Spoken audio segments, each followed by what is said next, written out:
What is the purpose? What am I trying to do?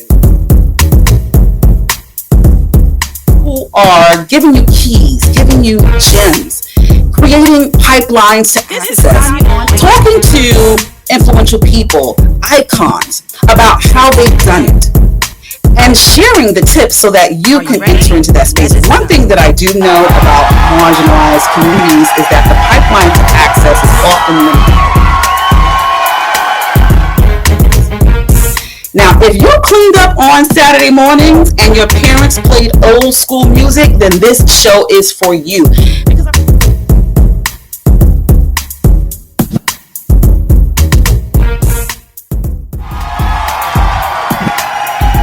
Welcome everyone. You are now tuned into another amazing edition of Sanya on Air. I'm your host, Sanya Hudson Payne, and thank you for tuning in, where I unpack celebrity pivotal moments and their milestones. But before I tell you about today's guest, as you can see from the banner, please make sure that you subscribe to Sanya on Air. Sanya on Air streams across every major streaming platform. If you're watching this episode on YouTube, not only subscribe, but make sure you hit the notification button. That way, every time I upload an all new Sanya on Air celebrity interview unpacking their pivotal moments and milestones, you'll be the first ones to know. You'll be the first ones to know. Now, the second thing I want to say is happy birthday to myself. Yesterday was my birthday, and let me tell you something. I am just so grateful. I'm so grateful that God has allowed me another opportunity to pour greatness into the world and to leave an impact, to leave my footprint.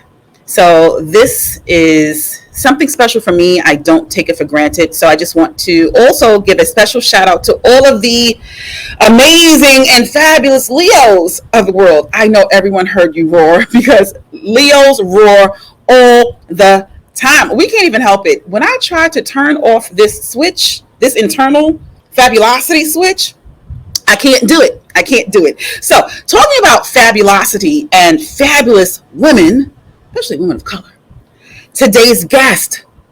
Let me tell you how I stumbled across today's guest. So I was just in my car listening to 94 The Block. Shout out to Miss Jones. I'm so glad that she's back on the radio. She's doing amazing things. So make sure that you tune in every single morning if you're in New York City to 94.7 The Block. Okay. So like I was saying, I was listening to Miss Jones in the morning, and this song came on, this song that definitely defined an era, defined a moment in my life, by the fabulous R&B 90s group Allure. So when I heard this song, Never Question, they did this song with LL Cool J, I said, wait a minute, whatever happened to Allure? What happened to that R&B group? They did collaborations with LL Cool J, like I just said, with Nas, two major artists. And did you know that they were even signed to Mariah Carey's label? I didn't even know that she had a record label. So make sure that you stay tuned into this conversation with R&B group Allure, because we're going to talk about how they got started, how they navigated the music industry, getting signed to Mariah Carey's label, and what happened. A lot happened, and where they are now. So if you remember the R&B group Allure, and you just want something nostalgic to remind you of the greatness of R&B music in the late 90s and the 2000s, this is a conversation that you definitely need to be tuned into. So we're going to take a quick commercial break, and we'll be right back with Sanya on Air and Allure. Stay tuned. And make sure you subscribe too. I'll be right back. Eden's T-Shirts and More LLC is a proud Sanya on Air sponsor. Get your customized tumblers, mugs, T-shirts, hoodies, and passport holders for all of my fabulous Sanya on Air international travelers. But let's talk about these passport holders for a moment. Travel in style with a custom passport holder. This elegant holder not only protects your passport, but also personalizes it with space for up to 4 photos. So make sure you shop Eden's T-Shirts and More LLC today. Now back to Sanya on Air. Yes. Okay, well, welcome to Sanya on Air. We have the amazing R&B group Allure. First, I want to start off by having each of you introduce yourselves. So tell my audience who you are. Hey, what's up? I'm Lala. Hey, y'all, I'm Aaliyah. Hey, what's up? I'm Akisa. And we're Allure. Nice, nice. So, I'm going to go back to high school days because I was doing my research and some of you went to LaGuardia High School, but one of you went to Julia Richmond. Who went to Julia Richmond? Oh, she's The no one longer that's in the group. The one that's not in the group. Yeah. Because I went to Julia Richmond. Yeah. So wait a minute. So you three went to LaGuardia? Yes. Mm-hmm. Okay, so I have a lot of friends who went to LaGuardia. So I'm assuming you went to LaGuardia for voice, right? Yes. So well, I'm not going to call his government name yet. G Fly, he went to Minivision. Oh, yeah, we know George. Yeah, George. Let me tell you, we've been childhood friends since we were 7 years old. Nice. So that's what One of my best friends. So, now that we're talking about the 90s and high school and all of that, when did you first realize that you wanted to be singers? And anyone can answer the question.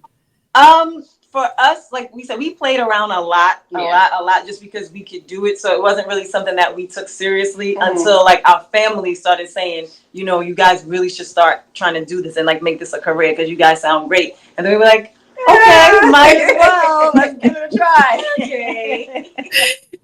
That reminds me of, every child, they're performing for their family at the barbecue, the reunion, Christmas. And the mama's like, Timmy, go out there and sing. Go sing. But this time, your family was honest and they were truthful. You ladies can really, really sing. Oh, thank you. We appreciate that. So how did you hone your craft? I know LaGuardia, amazing school, and I know that perfected your craft formally, but what other things did you do to perfect your voices? We eventually, when we did get our record deal, we did but we have vocal lessons. And to be honest, like as far as technique, as far as singing in the studio, we credit Mariah for a lot of that because she obviously had the chops and, Right. Yeah. To guide us. Right. Yeah. Mm-hmm. Nice. And we're going to talk about your relationship with Mariah Carey a little bit later on. But I'm glad that you touched on the vocal lessons. I'm glad that you touched base about going to LaGuardia for voice. Times are a little bit different now, I believe, but I'm not in the music industry. When it comes to these new artists, do you think that they are securing contracts a lot differently than when you first started off in the late 90s? Oh, definitely. Yeah. I even believe they might be even a little smarter because they've had so many people to see what they went through throughout years of this industry. Right. So I think they kind of got it a little better than even we did when we were like first getting started. Yeah. That's refreshing to hear because there's a lot of artists that I talk to, and sometimes they have a little bit of animosity at the easier route. We never said, look, we never said there wasn't a little bit of animosity, but they did have it better because they learned from us. Right. All the mistakes that we made. Yeah. Right. Yeah. Mm-hmm. Nice. So the 90s, it ushered in so many amazing R&B groups. You have like 702, you have Aaliyah, Mary J. Blige, and Total. Was there any competition between your group Allure and other female R&B artists? Not that we know of. Right? Not with us, but there was a point in time where there was like this big comparison. Not even comparison. There was just this big imperative feeling for people to create drama between groups. You know what I mean? Like we wouldn't have even met anybody, and right away there's like some secret beef, and did you hear about this? And people created stuff, but as far as we were concerned, we just wanted to sing and we just wanted to, pay tribute to everybody else and welcome everybody who was coming into the industry after us. And it was always all love with us. Yeah, we never had any ill will. We always paid homage to anyone who came before us. And we still have no problem with doing it. So where does that come from? Because, a lot of times they say female groups can't get along or women in general just can't get along. How did you navigate through when toxicity presents itself to you that you say, that's not for me? How did you navigate through that?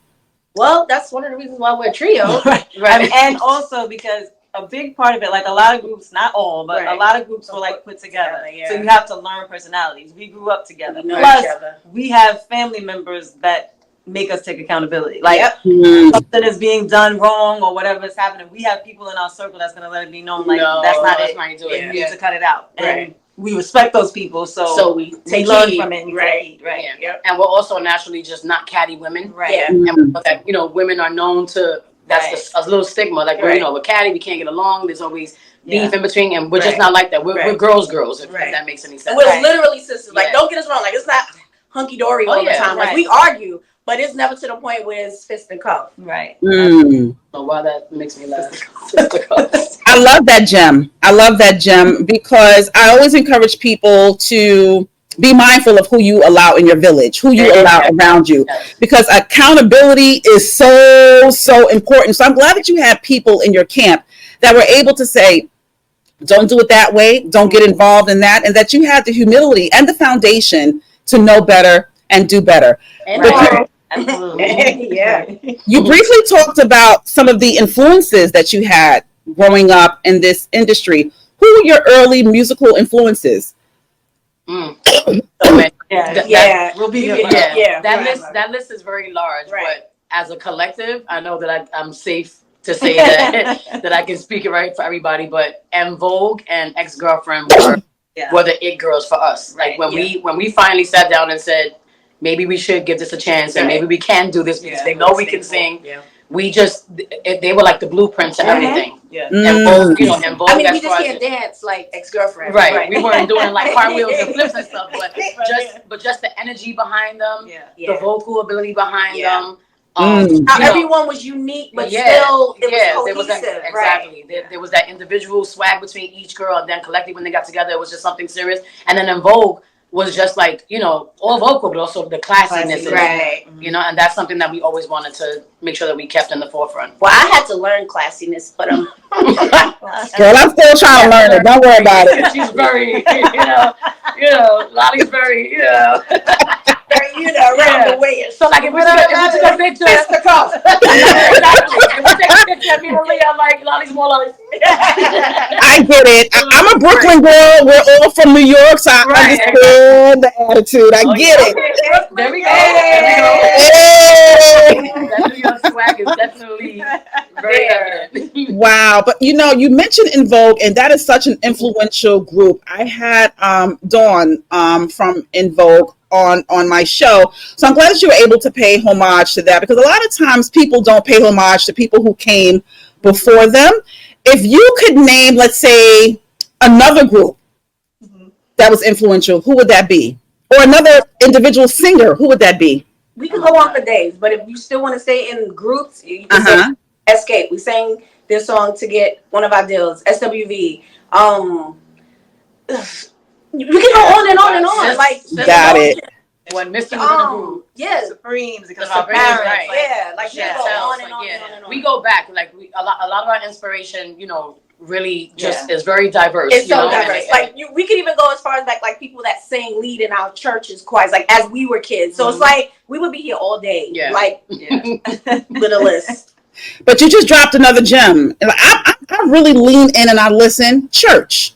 You find a lot of the amazing singers, their voices have just been ordained and blessed by God.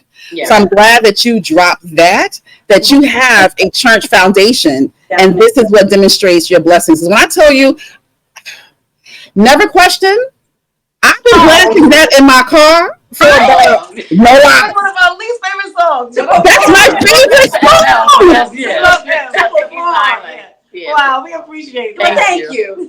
My most favorite song, my daughter is 28 years old. She knows Allure. She's singing the music. She's begging me to turn it off. And I'm like,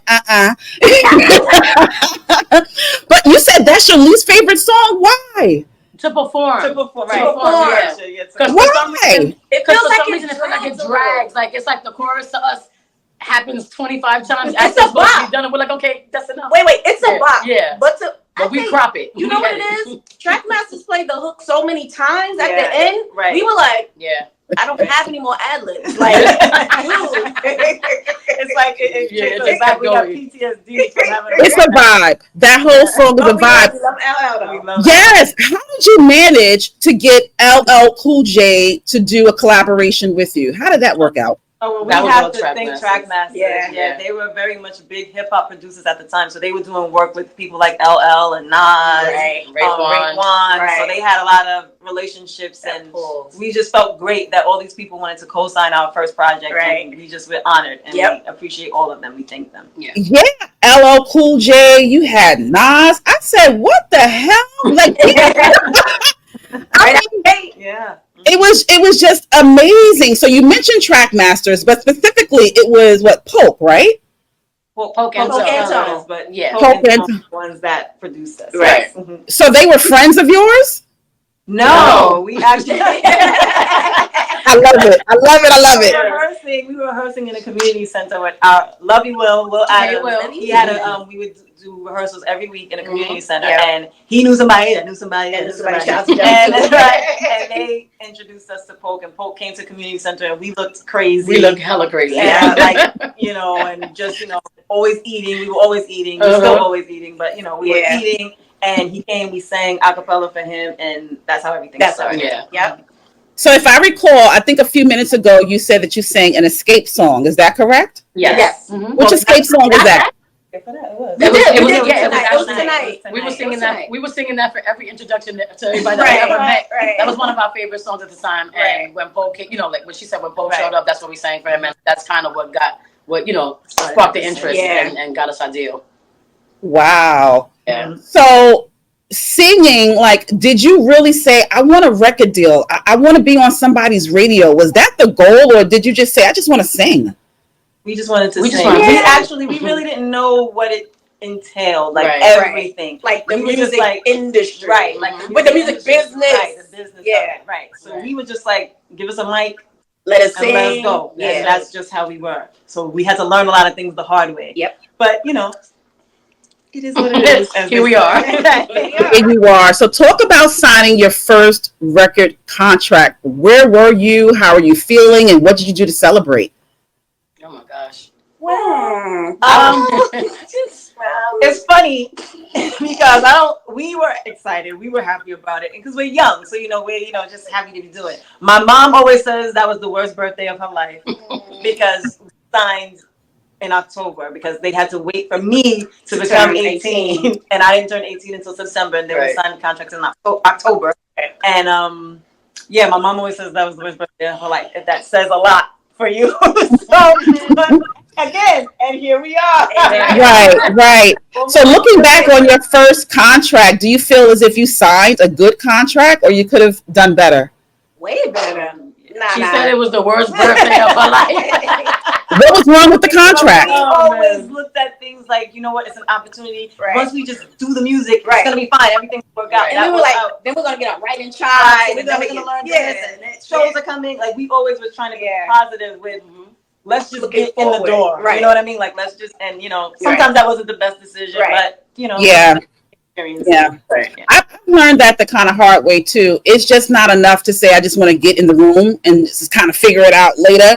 No, you have to have everything lined up so that you can step into the room the right way. So I'm glad that you mentioned that because sometimes people will dangle couple of dollars in front of people, and people will be like, well, that's the most amount of money that I've ever seen. And sign basically their lives away. So, once again, another gem that you dropped. So now you're entering into the music industry. Was over-sexualization of your brand ever a conversation? Oh gosh, yes it was. I know. There was a time, if you look at our album cover, Baby, that album cover got us in so much trouble. I did not know you could see through the net. You would think, and mind you, fast forward to years down the line, we ended up doing King magazine and Move magazine. Now, if you're familiar with magazine, it's not Blacktail or but it's or like It's provocative. It's not it's very provocative, it's sexy, and it's revealing, but we're still kind of dressed up considering the comparisons.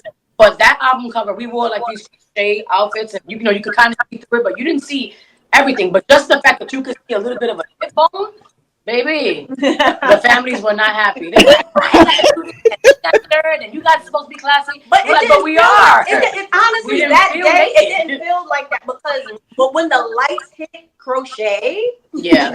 it's very see-through. Mhm. And again, we didn't really have like much say So, then yeah. and what our look was gonna be, and then we were like in the middle of people. Like Trackmasters had a certain way they wanted us to be. Mariah had a certain way, and we didn't really have a say, and we just kind of like, Yeah. Okay. we just want a mic. That's all. It's like, Take Right. let it sing. Yeah. But yeah, so we did. So have- I know everyone wants to be heard. And I remember when I was a teen, like, damn it, you're going to hear everything that I have to say. Right. How did you feel being so young and not really having a voice over how you looked to the music industry? We thought that they were the experts at the time because we came in very green. Like, yeah, we came from church and, the block. Right. So we didn't know the business of it. And it's like, had we done more research, we would have known that other artists, even before us, took control of their identities. You know what I mean? It was just a learning experience. We trusted that they were the experts and they knew how to make us blow up. And we also understood that in a very small way that sex sells, but we didn't want to be, but not to the point, not sex, but you know what I mean. Like, we knew that there was supposed to be some type of sensuality to it, and some type of allure. That's how we got our name. That was Pope's whole idea. Like, we want something that people crave and that's enticing. And for me personally, I can't speak for everybody else. Like she said, we were from the block and churches, whatever. So we were used to being a certain way. I'm a tomboy through and through. So for me, I was like, oh, we get to dress up and wear makeup, and they told me how to do my hair. So I was like, fun. But then you never know how it's gonna affect your family and and people looking, especially when the whole role model thing falls into place, and that's something that we never wanted to be. But we honestly didn't feel naked. I think it was just the album cover because every other time they called us nuns. Like we were sometimes we would be really covered up. It would be fitted, but we would be covered up. Yeah. Wow, I'm kind of surprised by that because for me, everything did look very classy, but I don't know. I got my jacket buttoned down, so I don't know about my definition of classy. I don't know, but it didn't seem as if you were being over sexualized. So to know that you did feel that way or that you did encounter that, that's very surprising for me to hear and learn. What about, let's say, the R&B groups at that time, the Escapes of it all, the 702, the Total? Were there other R&B groups that you really built a strong connection with during those times? It's funny, for us, we always say this, like, even though we came up in the 90s, we did like spot dates with people. Like we never like had like a tour with a person. We've always like kind of did tours on our own. Like it was always us. And then like I said, we'd meet up somewhere. Like we might have a show in Philly with 702 and Total and something like that. But we never had like we were never traveling consistently. Like you know how they have the Millennial Tour and it's like a set. We were never it's a set roster. We were never on a set roster. We were always promoting, doing our own tour overseas. Or when we came back, radio dates. Like if they had Jingle Ball, then we're on with Chumbawamba, and like it's things like that. Like we were always meshed. It was never like road city to city to city.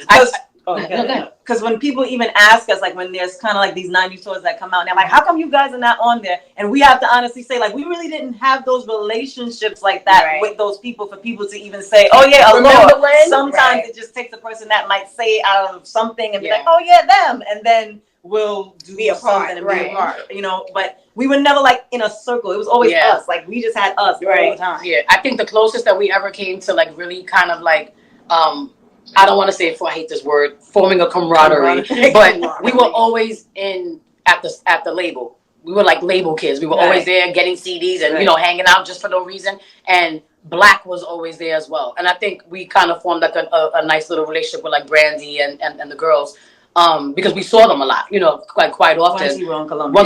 When we were in Columbia, But it just wasn't the type of situation. And I think it also stems from a lot of times, like a lot of these girl groups, they're like from the same area. Like, you got a lot of Atlanta girls and whatever. So that's kind of just basically what it is. Like we were, like she said, we were our own clique, but it didn't mean that we didn't want to have a connection with anybody. It just never worked out that way. Right.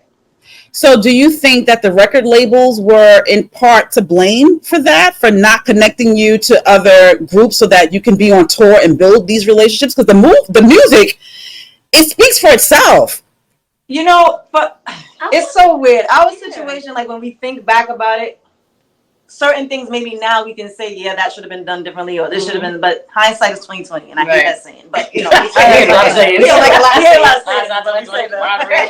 Right. But when you look back, we were kind of like how your parents kind of shelter you. Mm-hmm. They sheltered us. Yeah. Like when it came to those kind of things, like everybody kind of had their own agenda of what they wanted. Like they didn't make sure of these things. Like we were gonna make sure that they're a part of this. Right. And then by the time like things really started building up, like when people were really starting to know who we were, that's kind of when things started falling apart with the label and the whole buy-in, Tommy Mottola and all that. So we were kind of like always in the middle of the right there, and then something happens and it kind of puts us a step back. Right. Wow. Yeah. Put it back now, y'all.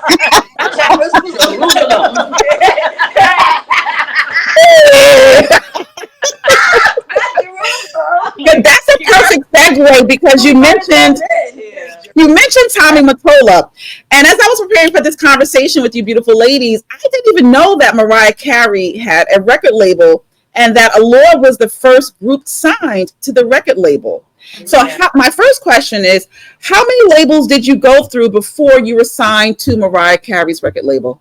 Well, okay, so what it was, we were signed to a production deal with Trackmasters from, like I said, when I turned 18. Right. We signed a production deal with Trackmasters. Right. And they had a situation with L.A. Reid. Right. So LaFace. We were first signed to LaFace. Right. We met L.A. Reid, we sang for him.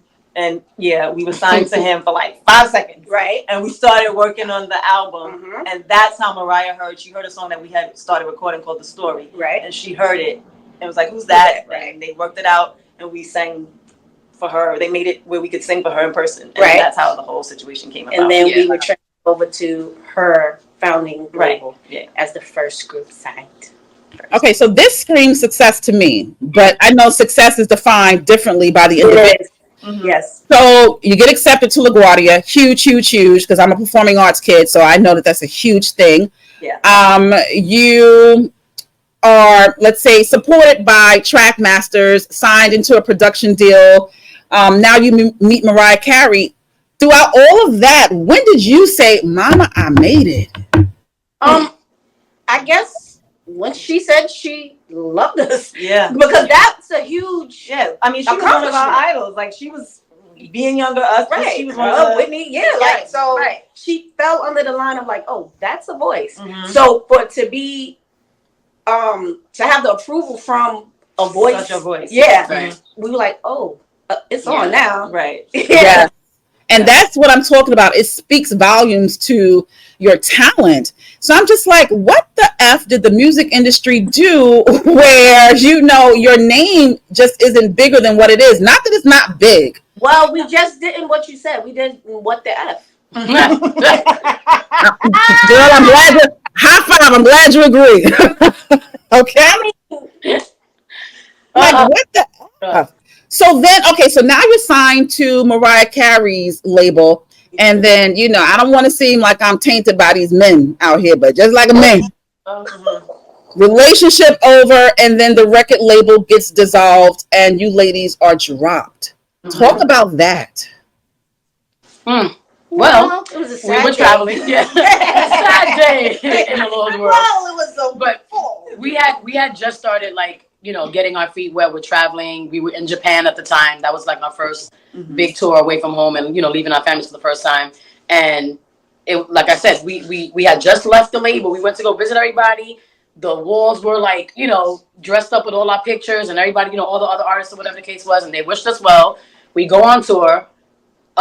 We got phone calls from Mariah. Everybody's checking on us, whatever the case may be, and we get back. No, we were still over there. We were still there. The only thing we did, the publicists, how they always have the person, right? And they told us, okay, so guys, Mariah and Tommy are going to be getting a divorce. So if you were doing any interviews, because we also had to do interviews, right? They were like, and they asked you about it. Y'all don't speak about it. Right? We're like.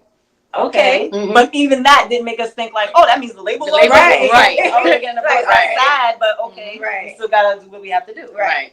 We do our tour, singing everywhere, yay, and then we get back, go to visit, Gone. gone. It was like a ghost town. Yeah, it literally looked like the office was gutted out, like if it never existed. Never existed. Yeah. Like it never existed. Yeah.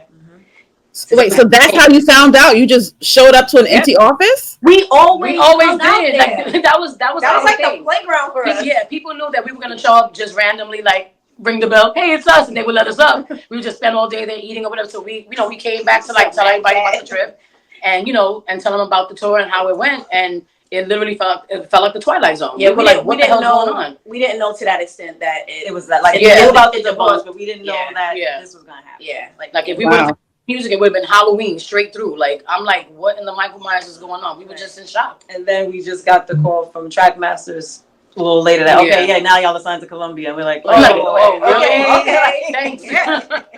But once again, that speaks volumes to your talent, because as I was looking through your history, I said, okay, they were signed to this label, dropped, signed again, dropped. Like, you were never, in my opinion, just left to kind of, for the tumbleweeds to just kind of come and just say, woo, where are they? You've always been there. And once again, I'm looking at the music industry, the record labels, to say, come on, they could have done a much better job. Well, but then when it comes back, go ahead. I appreciate you for saying that, because a lot of times, because of what we went through, and when people see they were signed to LaFace and then they got dropped, when they see that, they always look at it like, oh, it must have been them. Right. And not realizing what we were going through. Like, we weren't able to say anything. Like, we weren't able to make choices to say, well, how about this label? Why don't we see what so-and-so, they might want to work harder for us, or they might want to do more. But we were just always kind of like told, this is what it's going to do. This is what you're going to do. This is how it's going. Right. And it never was about the talent, because obviously they had no problem moving us. Right. But when you become businesswomen, then there's a problem. And then for us being signed to Trackmasters Production, then they became like higher ups in Sony, and like they're like running parts of the label. So now they're focused on everybody, not just us. So now even like that, we got kids. Right. Yeah. We really felt like you left us on the side of the step. Like wow. Well, that's to come home. Like, really? Like, we were left with Miss Hannigan. No, for real. Wow. No dog. But you just said something, and it reminded me of something that someone said to me most recently, something that I didn't even want to accept or admit, that we are now in a space, and it's been this way for a while, that people don't really give a damn about your talent. No. It's all about who likes you. Yeah. And that is so unfortunate, because like I said, you ladies are so talented. There's not an auto-tune anywhere, so I appreciate as it comes. Yeah. We don't have perfect pitch, but thank you. But no, it's perfect pitch to me. Even when you're like or you're likable, some people don't like that, and that's a threat as well. Mm-hmm. So I mean, it is what it is. All we can be is ourselves. Oh, I like that. Hey. I have my classy moments, I told you. So wait a minute, but then, okay, so the record label, Mariah Carey's record label, gets dissolved, but then she writes a memoir. Mm-hmm. And she doesn't even mention that Allure was the first group that she signed. And that left a really bad taste in your mouth. Talk about that. Unfortunately for us, we just are the type of people, we didn't know the whole story. We didn't know that the memoir was basically about her and her men. Like, we didn't know that was like a big part of her thing. We thought it was like everything. So we just got sent a snippet. And being as though she had never, ever...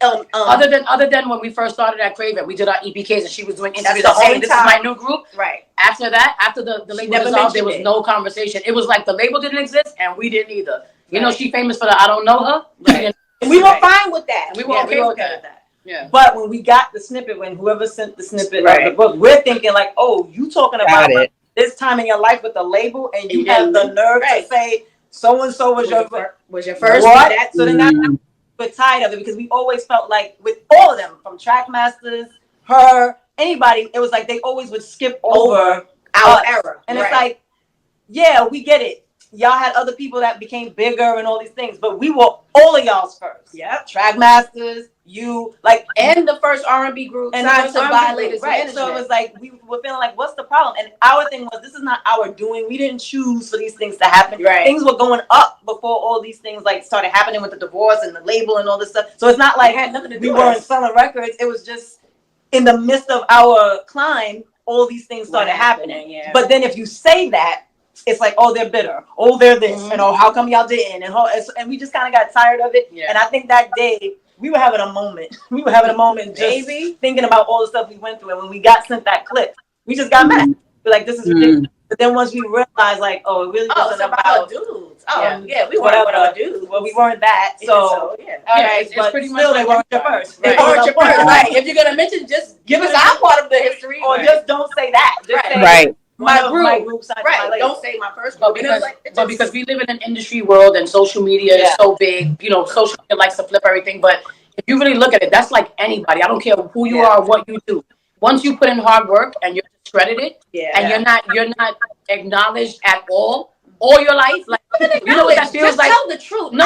It's also acknowledgement too, because when you've been in this industry for 27 years, like we have, and we put in the work. People used to always think, oh, whatever. No, we worked. So for you to work as hard as we did, and then for no one to ever talk about, you know what that feels like to watch TV and see, award shows or things like that, where people are talking about like big production groups, like how Bad Boy was always a clique. You mention everybody you work with, but every time they mention somebody who worked with Trackmaster, somebody else, they'll mention Mary J, LL, all these people. Allure's never to be mentioned, and it's like, did I read the wrong production on the credit? Because baby, I read the credits and I write my long ass speech, so I know what's there. You know what I mean? So it's so for people to flip that around and say, oh, they're bitter, they're whatever. No, boo, because if it was you and you did that hard work and somebody did that to you, how would you feel? But we live in a world of what's good for the goose ain't good. I'm all these phrases that I can't stand, but you know what I mean. I get it. I had already been about a good 15 years into therapy, so for me, it was the wording that bothered me the most, that triggered me the most.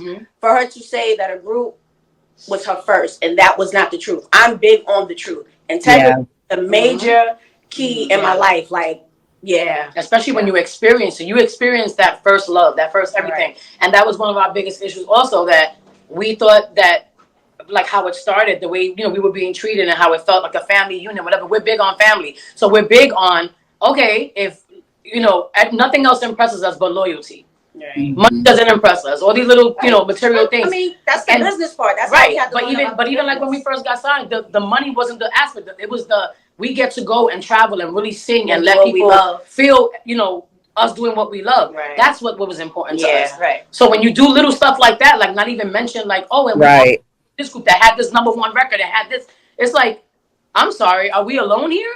Right. And it's almost like now how in relationships, when you speak up and you say how you feel and people want to gaslight you and say, well, it's not about that, it's you. This was triggering. It is. You're about to go in. I'm just saying. No, I love it because people need to hear these things, and I looked at Allure and all that you've done, and I realized I'm smart, and I was like, it wasn't even them. I'm smart. It wasn't even them. It's just this music industry, and people really have to understand what they're about to get into if they have aspirations of joining the music industry. Have you all even ever had a conversation with Mariah Carey about what happened? No, we haven't spoken to her ever since. So if she was in front of you right now, what would you say to her? Hi, Mariah. Hi, Mariah. Hey, hey girl, hey. I mean, Keep it cute. Look, I told you, we're healed. Like this. Yeah. I just told you I did a 15, 30 minutes. About 19 years of therapy. So I'm good. Like, it just depends. At this point, it just depends on your energy. Whatever you boomerang or give out to us, we're boomerang to you. Right. There's no hard feelings. At one point, you would have heard me say, oh, I'm about some shit. But no, that's not me anymore. We're past that. We're grown. Like, we saw her one time in between this whole, all these years, and she galloped away like somebody was going to rob up, take a purse. And then it learned other things about her. Like, you heard that she had mental issues as well as I do. But so it's like, it just depends on where she's at. We can meet there. We always say that somebody's entitled to their date. Yeah. We're good. Yeah. We're good. Wow. We should say, right. We're part of the R&B National R&B Music Society. Shout out to Vanessa Jordan. Yeah. And Yes. we appreciate and everybody. We go where we're wanted and welcome and not tolerated. Yeah. As long as we're on stage, we're good. We're happy. That's our happy place. And as long as no one takes that from us, Yeah. there's nothing to talk about. There's no bitterness. There's no anger. It's just, And they love experience as a teacher. Yes, it is. Yes, it is. So that brings me to, so what did you learn? Because you said experience as a teacher. What did you learn from that experience? You learn not to sign contracts. All of the story. Mm-hmm. We learned how to write. We learned so much through experience. Like there's no book, there's no 101 book about the music industry that we could have read that would have prepared us for what we went through. Yeah. If we and especially not having, and especially God being our foundation, we would not. We thank God we don't look like what we've been through. Yeah. Amen. Especially on a bad day, I might, but I'm so done. I may make it a little crazy. Girl, no, you should have seen me an hour ago. Yesterday was my birthday, and I'm just trying to hold it. Leo, my Black Friday. Hey, happy birthday. And I think one of you said your birthday is in September.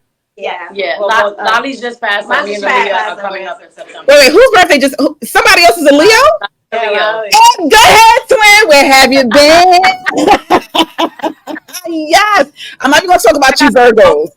Virgo star It Virgo. never ends. And then we coming. Yeah, Leo energy never ends, but I'm traumatized by you Virgos because I grew up in a household full of Virgos. I was the only Leo, and I'm like you. I've been in therapy for about 20 something years because of you Virgos. So continue blessings. But wait a minute. So let's get back to this conversation and the music industry and these new artists. What new artists do you listen to today? Oh, it's so variety. One of my favorites is The Sacred Souls. I love them. Oh my God, they're amazing. I think they are so They're amazing. so dope. Josh, their lead singer, I love him. Yeah, I love him. Like he's so right dope. now, that's what I'm listening to consistently, like all the time. For me, Huh? I love Jasmine Sullivan. I love there's this new girl Alicia Credio, I think her name is, like she's mad soulful. I love Friday. Friday is one of my that's my little fake working in my head. Hey. Days. You get them on Wednesdays and Mondays. I get them every other day of the week. Friday. And truth be told, It's no what's contrary to what everybody else believes, I love Chris Brown. I actually went to go see him recently, and the show was amazing. I'm not saying y'all. I'm just saying contrary to. I'm going through a lot, but I love me some Chris Brown. But there's a lot of artists out there right now that are really dope, and I think they don't get enough credit. I'm gonna remember. They don't get as much credit as some other people. I love Lola Brooks. Shout out to Brooklyn. Love Lola. Yes. Lola. Yeah, I don't know. There's a lot that I don't really. We don't really. We're very much old school. We, our playlist consists of, like Aaliyah said, like this, these Sacred Souls and like Motown stuff, and Faye's first album and stuff. Yeah. Oh, Kendrick. Yes, Kendrick. Oh, yes. They definitely not like us. We feel the vibes. The laser beams are gonna come from the side of the room. You gotta hit when you say I'm glad that you mentioned some artists that people may not have heard of, or they're still emerging to get the credit that they deserve, because I never thought that I would get to this space where I look at music and I'm just like, I'm not really feeling it 110%. Like, I rely on music of the 90s, the early 2000s. Like I said, I've been blasting Allure for a few months to the point where my 28-year-old daughter is like over me. But she needs to hear good music. How do you feel about the direction that music has taken from the time that you were signed up until now? It's been up and down. I believe it's coming back because every 20 years history repeats itself. So I believe it's coming back to a good place now. This Caucasian guy. Fishbone, something. I don't know. He's a big guy. The big guy. Yeah, he has a song with Jordan Lucas. Oh, Jordan Lucas. I love him too. I can't think of it, but it's I know a lot of what you're talking artists. about. It's coming back. But there's a lot. Good music. There's a lot of gimmicky stuff as well, and there's a lot like. But I always keep in talent mind is not twerking and bending over and patting your I always keep in mind that every era said my music was better, and I don't like even our 90s music. Our parents were like, know what's happening here, Yeah, but okay, no. you know, in certain things, I think every era goes through that thing where they feel like their time was the time. So Right. There's nothing. I can appreciate what these kids are doing, even though I can't really relate. But when I see my daughter and my niece and my nephew relating to it, I'm like, okay, that's their thing. Like, this is their time and they're loving it. Right. So God bless. Like, God bless those But then, artists. but then also our kids are very much like us as well. Like they're not. I They don't think love they're life, far that's why I yeah, trust what they do. They like their time. I'm like, okay, I trust it because they have good taste. So it's like, and they put us onto a lot of the stuff that's out now that we haven't seen yet. Which I mean, they say we were born in the 1900s, but that sounds so crazy that we were really born in the 1900s. Right. But wait, okay, so we were introduced to Allure in the 1900s. And now, you know, we're talking to Allure all grown up and your mothers. So I see that two of you have children. Do all three of you have kids? Yes, we all have kids, and I have 2 grandbabies. yeah. Girl, you look good. You got the good black. You got the good black that may bend, but it don't crack none. I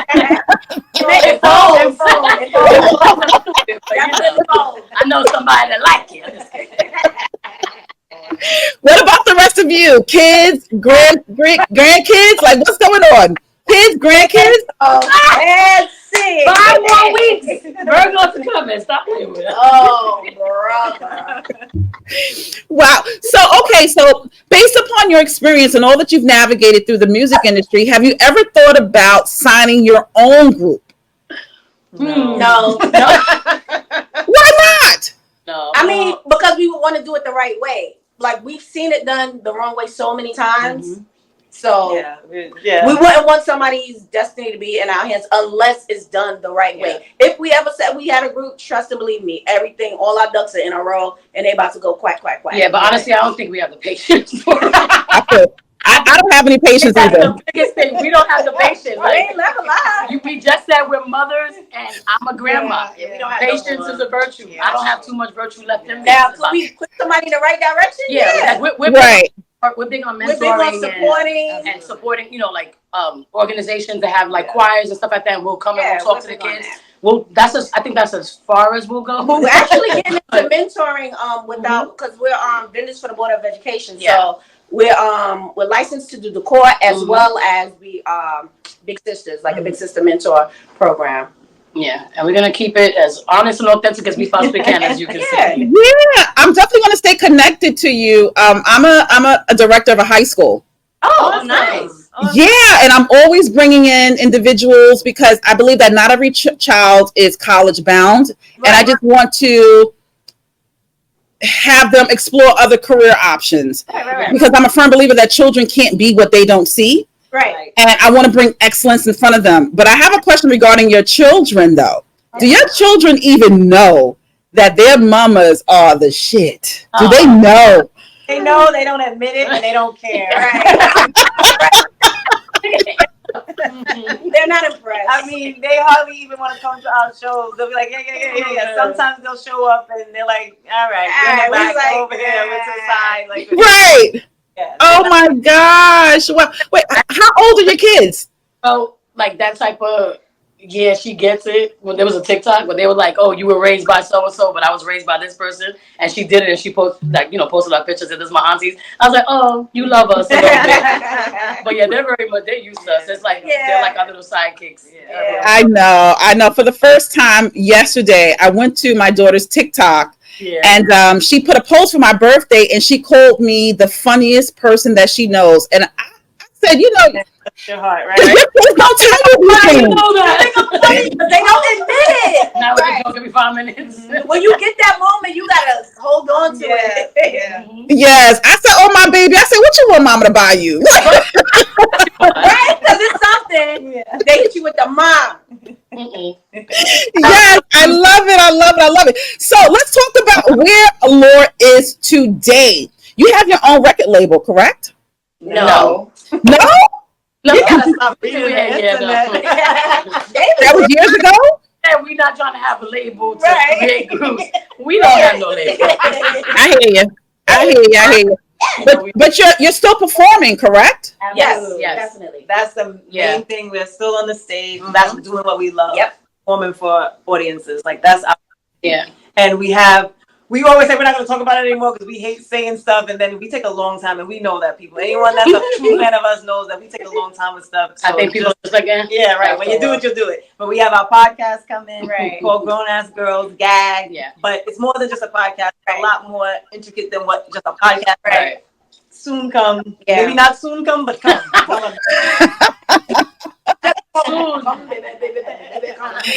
So where are you going to be performing at next?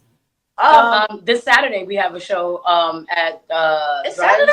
Yeah. August 10th. No, that's next Saturday. I'm sorry, next This Saturday Saturday. we got practice for the I other don't know my days. show. Yeah, right. Yeah, she makes them Yeah, up. But yeah, August 10th is our performance in Co-op City. In the Co-op Bronx. City, Jones is hosting along with the Aquarius Boys. Oh, First time booking. Shout out to John. Yeah. Shout out to Julie. To We love Julie, it. first time booking. Yes. Yes. But I was saying and that it's for because domestic sorry, violence, right? I went back to the 90s. The 90s. Oh, the her 90s, her yeah. show. She's Yeah. going to be doing some more of that. And that's what domestic violence is. Right. Yeah, and And that's the to support 18th domestic violence.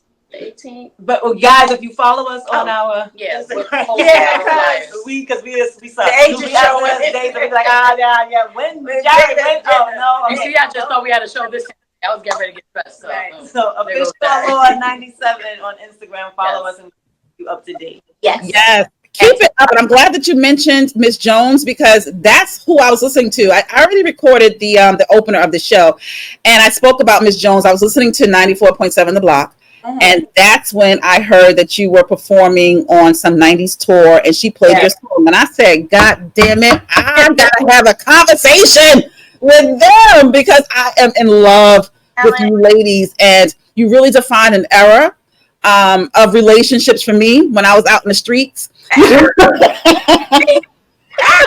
yeah. So thank you for that. But I'm about to let you go, but I have a quick game that I want to play. Okay. The game is called Who is Most Likely to? Oh Lord. Oh Lord. Me. Figure out the first one real quick. Who is most likely to go from 0 to 100 real quick? Really? Oh, okay. I was wrong. Yeah. I thought it was you. Me? Yeah. No, Well, in the past couple of weeks, maybe, but yeah. Okay. Who is most likely to be late? Accountability. Accountability. I'm kind of better, but I'm Put your feet up. Put your feet up I'm too. just saying, Put I'm your feet up. working on me. Put I'm your feet up. Both feet. Okay? I'm All trying. Okay. Who is most likely to send you straight to voicemail? Me too, girl. Me too. Don't call me. Just text me.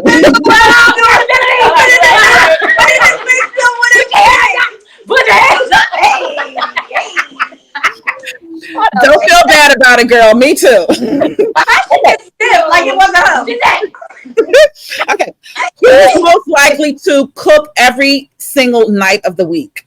Cook every single night of the week. Oh, both of them. Yeah. Mm. It ain't her. I'm doing it. Wow. Well, you know what, ladies? Thank you so much for this conversation. Continued blessings. When I leave here, no lie, I'm telling the truth. I'm still going to turn on Never Question because that's my mood that I'm in right now. Never question. What I do? You need me. And I I need do. you. Yes.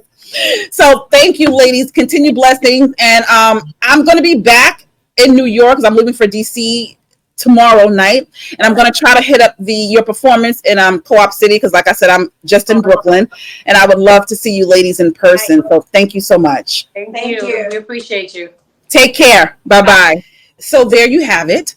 Another amazing conversation, this time with 90s R&B group Allure. I had a great time talking to them. They're nice. They're so nice. There's a lot of lessons that I learned in that conversation, and I hope that all of you tuning in, you picked up on it too.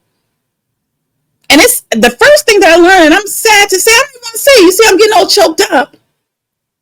I don't like hearing that sometimes talent just isn't enough. It's not enough to move the dial forward. Business is really big. How about the curse? That's how angry I am. Business is really big business.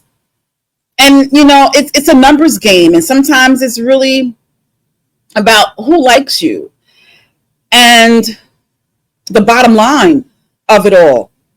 And the mere fact that Allure is still performing today, it really speaks volumes to their talent. The mere fact that The Voice, Miss Mariah Carey, signed them as her first group on her record label, once again, it confirms their talent.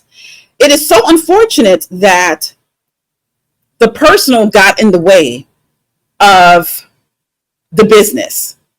Allure is signed to Mariah Carey's record label. Mariah Carey is married to Tommy Mottola. Relationship is over. They get divorced. Allure gets thrown out the window. How messed up is that? That your career is contingent upon a relationship with someone. It's just sad. It's just sad. And the foundation, make sure you have the right people around you, the right people in your corner that's going to hold you accountable, that is not going to allow you to get into the toxicity of it all. There are so many stories about girl groups breaking up. Too bad my high school mate from Talent Unlimited that was inside Julie Richmond High School, that's where I went to Talent Unlimited, too bad that she's no longer in the group. Didn't even want to go there. What happened? She just ain't there no more. What their energy confirmed for me, there's a sisterhood amongst those three. And you can tell when you're around women long enough, you start to complete each other's sentences. You kind of lean in when you're talking, and they did just that. It let me know that they are really, really friends. So if you decide to go into any type of venture and you want to have partners in this, whether or not it is, let's say a corporate business, something in entertainment, whatever it is that you have multiple people on the leadership, make sure you all get along. Please make sure that you all get along. Make sure that you find a way to kind of work it out. And if people decide to leave, make sure that doesn't stop what it is that you're trying to do and the direction that you're headed towards. So I'm so serious too. Like, I've been playing Never Question by Allure for the past couple of months. I just can't get that song out of my head. And darling, don't let me get into a room where the acoustics is good. You can't tell me I'm not the fourth member of Allure. You can't tell me that I can't hit a note. Never question. So I'm just going to end on that. Make sure that you subscribe to Sanya on Air, streaming across every major platform. And I'm going to go on a little, I ain't going to say nothing. I'm going to keep my business to myself. But make sure you stay tuned to Sanya on Air for more amazing interviews. I'm just trying to find something right here, just real quick. And I can't find it. Here we go. Subscribe, like, share, leave a comment, child. Okay? And make sure you stay tuned to Sanya on Air. Mwah.